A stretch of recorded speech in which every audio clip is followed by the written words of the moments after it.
తెలంగాణకు సంబంధించి రాజ్యసభ మనకి ఆంధ్రాకి తెలంగాణకి 2 చోట్ల కూడా 3 రాజ్యసభ స్థానాలు ఖాళీ. ఆంధ్రాలో 3, తెలంగాణలో 3.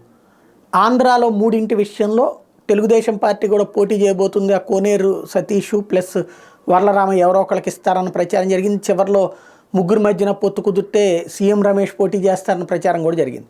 మొత్తాన్ని తోసిపుచ్చుతూ తెలుగుదేశం డ్రాప్ అయిపోయింది. అటు పక్కన వైఎస్ఆర్ కాంగ్రెస్ పార్టీ 3 అభ్యర్థులు ఏకగ్రీవంగా ఎన్నికైపోయినట్టే. ఇక తెలంగాణలో 3లో 3 సీట్లకు కాను అధికార పక్షానికి 64 సీట్లు వచ్చినాయి కాబట్టి 2 వస్తాయి రాజ్యసభ. ప్రతిపక్షానికి కూడా 39 వచ్చినాయి కాబట్టి 1 రాజ్యసభ స్థానం వస్తుంది.